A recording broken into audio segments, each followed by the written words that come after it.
Press the bell icon on the YouTube app to never miss a video from Newslaundry. Welcome to Newslaundry Chhota Hafta. For the full episode, subscribe because it is behind the paywall and only subscribers get access to uncut, complete content. Newslaundry Hafta is our weekly wrap of all that made the news, all that didn't, and all that should have and all that shouldn't have. We agree, we disagree, we critique, and occasionally we beat each other up. But it's all good fun. Subscribe. This is a Newslaundry podcast and you're listening to NL Hafta. अंग्रेज अपना लगान और news laundry अपना हफ्ता कभी नहीं छोड़ते. Welcome to another episode of Hafta from a relatively relaxed lockdown COVID era. We are recording from office today again. Before we head the headlines, I'd like to introduce our panel. Joining us from Delhi is Emily Schmall. Emily is the South Asia correspondent for the Associated Press in New Delhi. She joined the Associated Press in 2014 as a correspondent in Fort Worth, Texas. She covered energy, climate change, crime and public health, and contributed to award-winning year-long investigation on sexual assaults in US public schools. In 2018, she transferred to Delhi, where she's covered everything from elections to terrorism to climate disasters. She covers news across South Asia, which includes India, Bangladesh, Nepal, Maldives, Sri Lanka and Bhutan. And of course, she collaborates with journalists and stringers across this. Hi, Emily. Hi. Emily, have you been traveling at all in the last two and a half months? Not really. I have traveled as far as the border with Uttar Pradesh to report on the migrant crisis, but That is it. I've reported only from Delhi for the last 2.5 months, which is very unusual. Right. Otherwise, I guess it involves a lot of travel all across the subcontinent, right? Correct. Yeah. Not as much to the Maldives as I would like, but elsewhere, yes, I've been able to travel quite a bit. Right. Also joining us from Patna, Bihar is Anand. Hi, Anand. How's everything there? Hello. Yeah, everything is fine. So apparently this influx of the migrant labor from Delhi who went there, I saw many videos of them shouting slogans and very angry with Nitish. Is that a thing or is that just a few people who uploaded their videos on WhatsApp? It's a mixed bag. Some people are happy with the arrangement, some are not. So there are different reactions to it. The video that was uploaded is one side of it. There are many sides to it. I see. Apparently, the Bihar government is giving condoms to returning migrants, which is like really... Why? Condoms? Why? Because of the whole stereotype that these are migrants, these are poor, they'll come back and they'll start... Procreating. Oh, I see. So they don't procreate. And the related thing is that all the stories, at least I saw 2 stories, one in print, one in somewhere else, I forgot. Stories and the pictures they have used for those stories are of Muslim migrants coming back. Really? Right. Yeah. I completely missed this.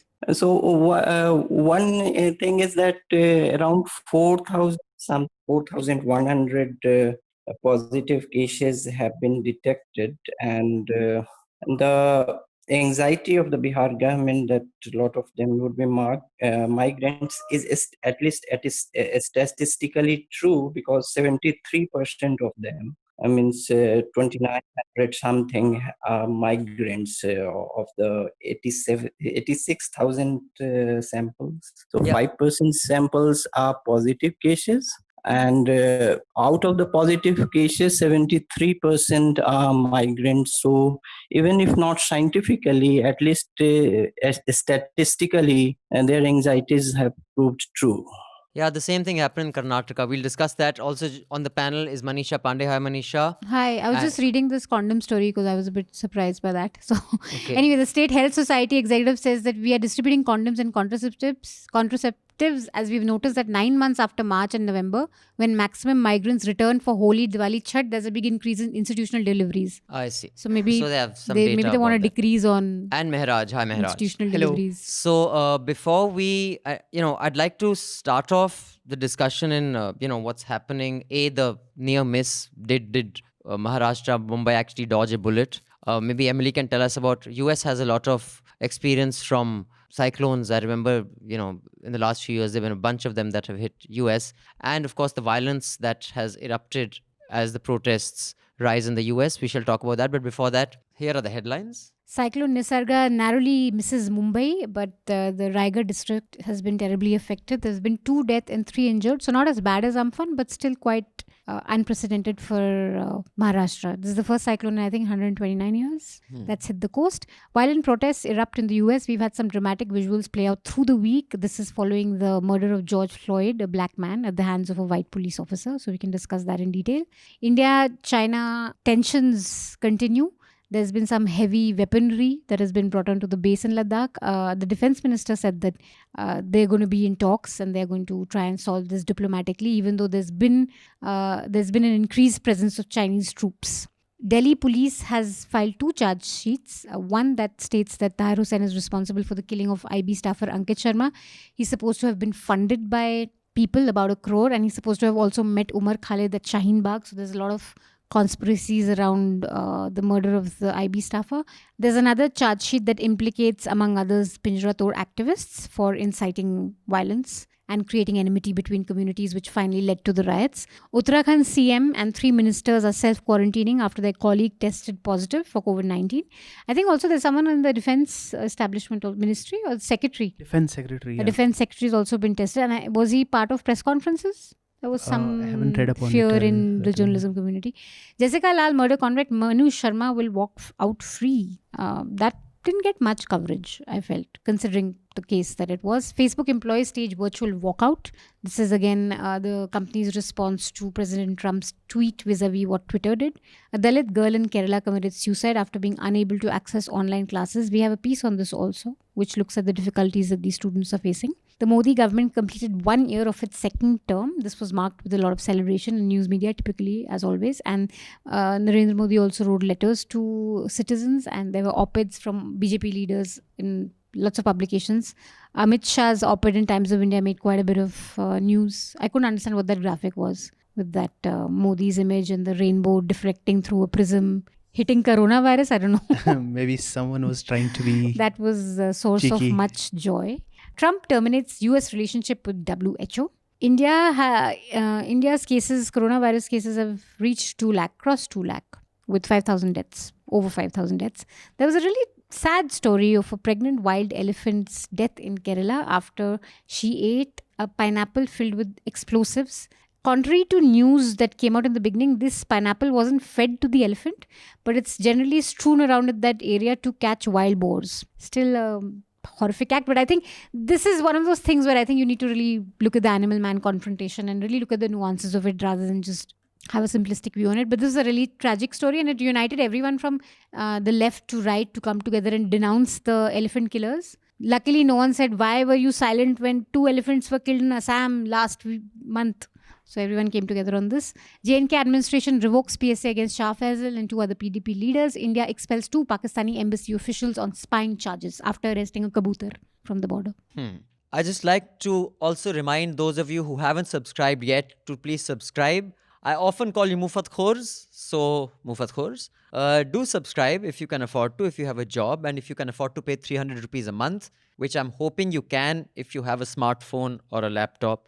Because if you don't pay for news, then it is only going to be Sarkar ke bharose. And those of you who read the newspaper day before yesterday, there was a quarter-page ad in English, in all the English dailies, in Delhi at least, which the farmer and the migrant laborer was being referred to in the second person. It wasn't like telling us privileged people, in case you want to know, you rich fuck, what we have done for the farmers, this is what we've done. It was in the second person. It was telling, dear farmer, this is what we've done for you. You should access this here, you should access that. Because as we know, farmers and laborers are reading in English newspapers. So that was a device where your hard-earned money is put into the pockets of legacy media, because no laborer I know is reading an English daily in Delhi. So you could either do that, or you could pay to keep news free and just try to make sure we have a bigger team, because there are a lot of very important reports that need to be done. So we have a few new NL Sena projects. Go to NL Sena and check those out. Please fund those. And I think we'd all be a lot better off if you could do that. I also want to thank all of you, so many of you. An email had gone out last week from Manisha and me about how resources are getting constrained because, the crisis of news. And so many of you stepped up and upped your subscription amounts. Thank you so much.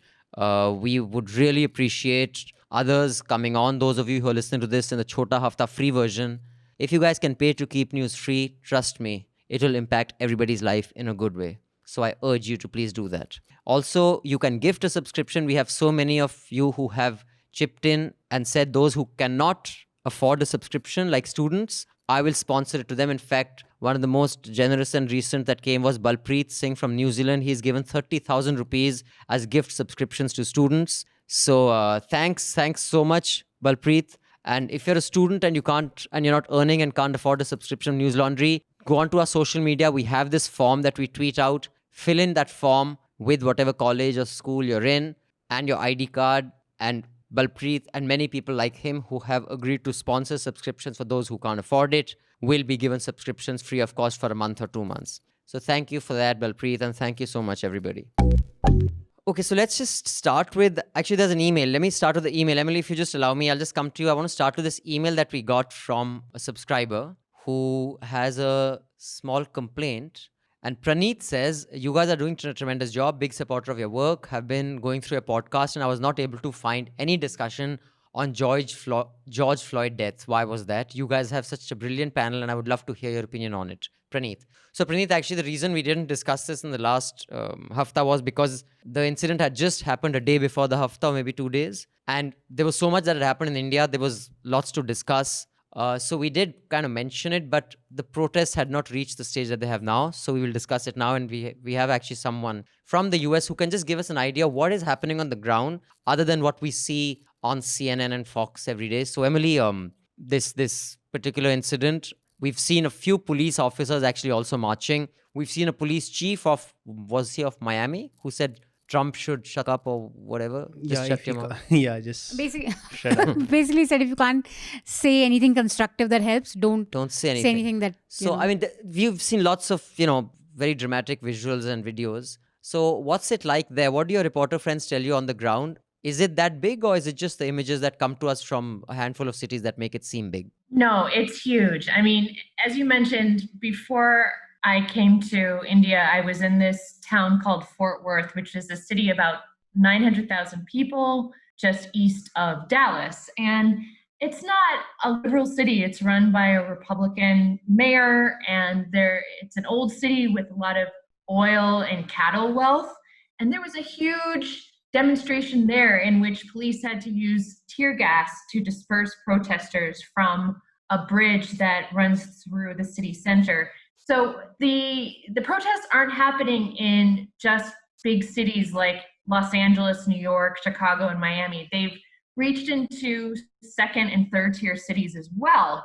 And it really feels that there is this nationwide collective reckoning with this homicide of this man, George Floyd, in Minneapolis, that is coming, at the same time as lockdown restrictions are being eased, lockdown restrictions that have kept millions of Americans in their homes and that have cost a lot of Americans their jobs. They're being eased. It's heating up. It's summertime in the US, so people are coming out in droves anyway. And just 5 months before what is seen as a very critical general election. And how does the analysts or the political pundits there see it? Is this something that will actually help Trump in his election, or will it be counterproductive to his base or his voter? Well, the polls are showing that most Americans are in favor of these protests, support these protests. And you can kind of get a sense of that by seeing how corporate America has responded. In the last few days, my email inbox has been full of messages from the corporate offices of big retailers, airlines, etc., basically saying, we acknowledge this moment, we must do better to ensure racial equality in this country. So that to me suggests that the pulse on the ground is that most Americans do support the protests. So that might be not so favorable to Donald Trump. But if we look back in history and we look back at 1968, which is the historical precedent that many people are pointing to, when there were similar protests happening around the country, those paved the way for Richard Nixon to take office because, a lot of people liked the idea of a law and order president coming to sort of restore normalcy at a time of a lot of tumult. So it sort of remains to be seen. But I think if the election were held today, pundits and pollsters believe that it wouldn't go well for the incumbent, Trump. And as far as the protests are concerned, are they bigger than the Rodney King protests of 92? I know you were probably very young at the time, but would you have some reference from your senior colleagues or parents or aunts and uncles? I think the protests were huge in Los Angeles and in during the protests about what happened to Rodney King, but they were not necessarily as nationwide. And I mean, I think we can credit internet and other sort of organizing technologies for what we're seeing today. It's sort of like what happened in the Rodney King protests writ large because of technology. I think they are considerably larger now, although I think the issues and the concerns are very much the same as they were back then in the early 90s. But I was quite impressed that even people who can pay, I mean, there is just one standard system in Delhi. The moment you're tested, it goes to the government. Their representative come and decides whether they take which hospital, which care center, should you be home quarantine. And that's that. No private practitioner can step in and do anything. It is just done in auto. So that is pretty impressive.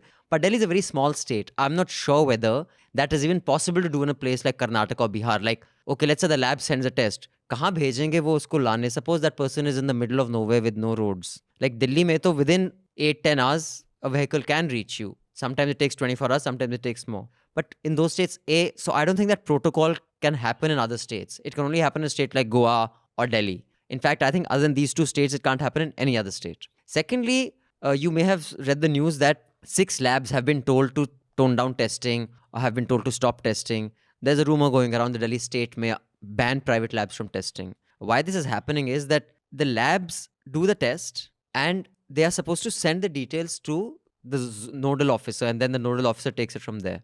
They are not sending the phone number and full details. So they have the test. Now the address and the phone number is not there. Or sometimes they're submitting it 3 days later. So by then that person has gone home and has decided to do what he or she wants to do. So because there is no one pipeline where the information is coming from, there's a rumor that they'll ban private testing.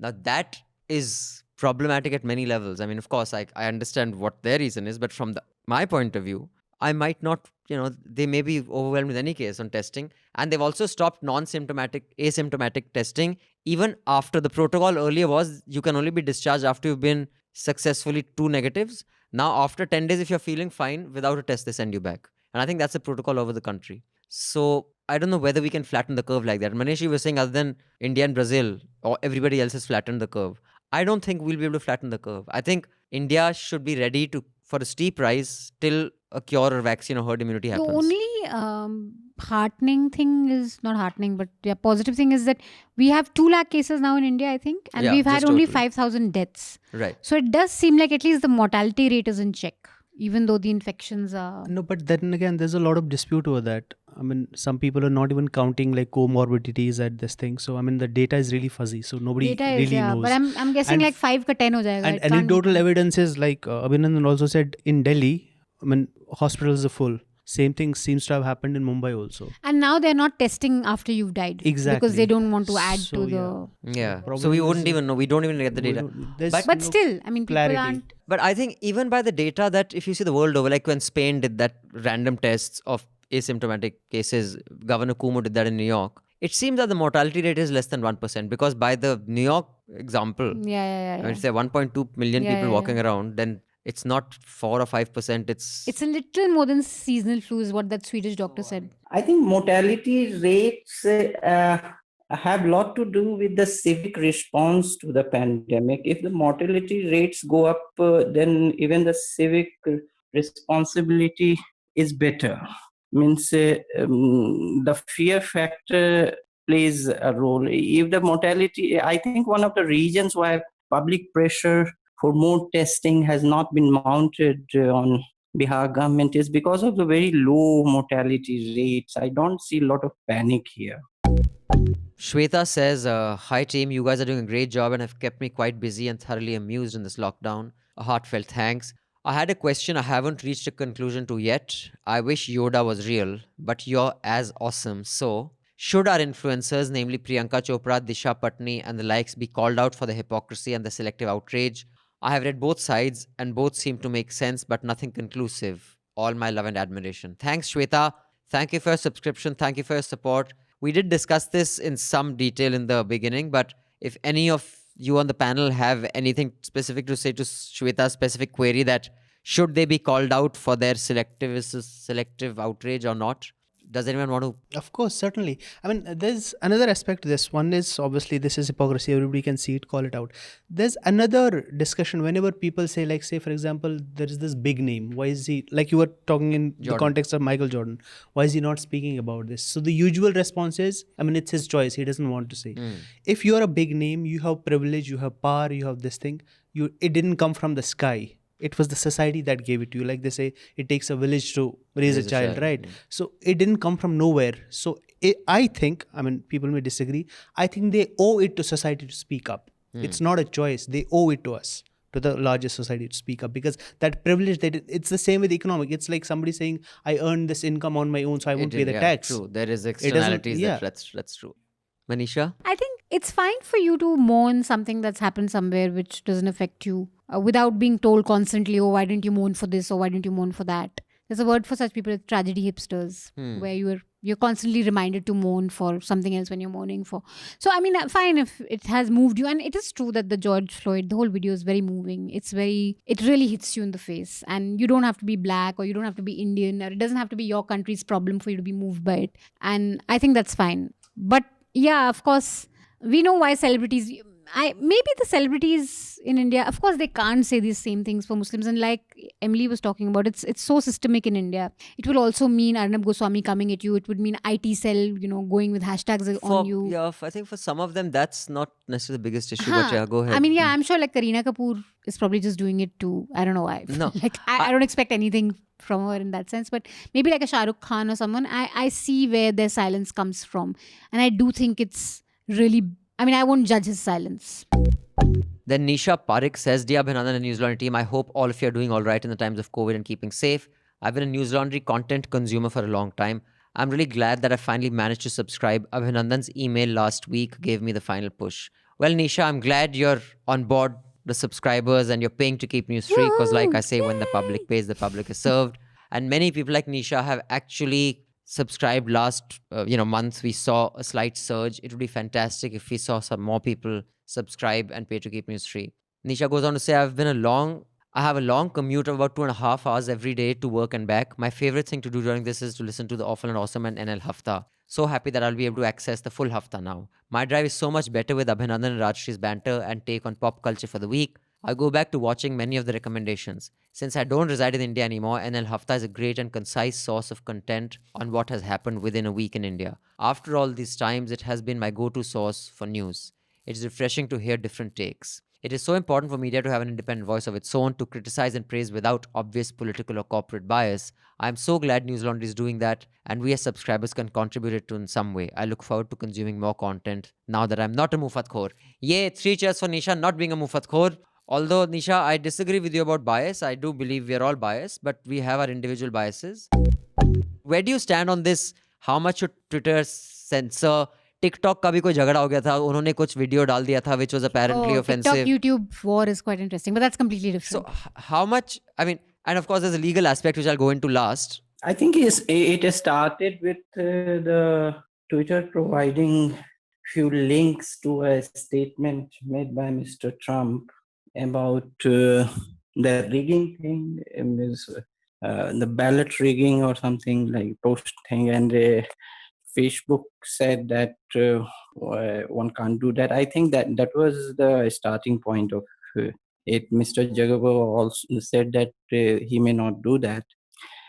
First, I think the selective fact-checking is also a fact. Yes, fact-checking is selective. It is by and large dictated by what you find more dangerous ideologically, and there is a lot of camp has to do a lot with camps. So the point the Twitter critics were saying that by doing this, Twitter has picked a side.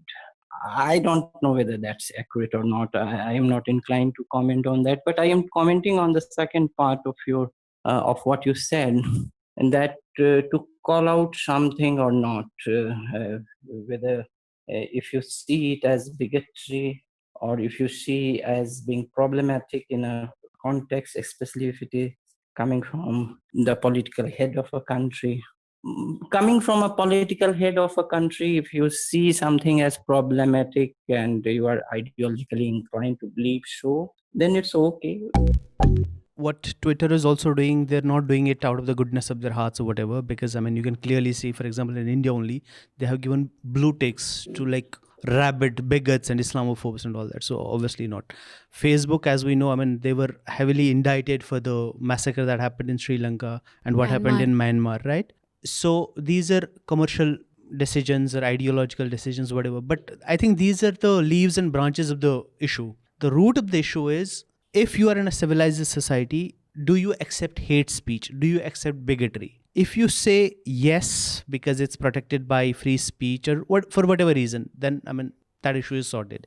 If you are saying no, it's not acceptable in a free, in a democratic, in a civilized society to have that thing, then it applies everywhere. So you curb hate speech everywhere, right? From the, I mean, the same thing we were discussing the other day about Op India, right? The boycott of theirs, should they be boycotted or not? If you say that hate speech, bigotry shouldn't exist, then you try to put it out from everywhere. So that will apply from everybody to Donald Trump to a little troll also.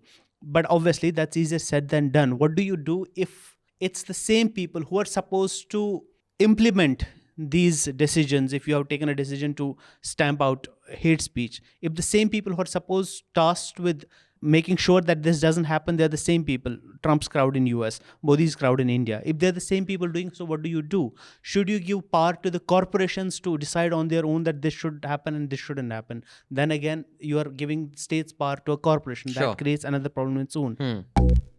Arnab has written that he was recently gifted with a Newslaundry subscription as a birthday gift. Arnab, you have very good friends. Happy birthday, who have belated. amazing- When you said Arnab has said, I thought you were talking about Arnab Goswami. Goswami, no. Said something. This is Arnab Nandi. So, and then Arnab says, thank you for the work that we do. And we have earned a sub. So I guess even after the birthday gift subscription lapses, Arnab will remain a sub. Thank you, Arnab. I'm glad you have friends who give such wonderful birthday gifts. Sun liya Afrika, mufat khoron. Not to brag or anything, but Newslaundry Hafta features in the top 50 in the world on SoundCloud in the news and politics category for podcasts. So do subscribe and see what you're missing, because when the public pays, the public is served. When advertisers pay, advertisers are served. Subscribe, help keep news independent and free. All Newslaundry podcasts are available on iTunes and Stitcher and any other podcast platform.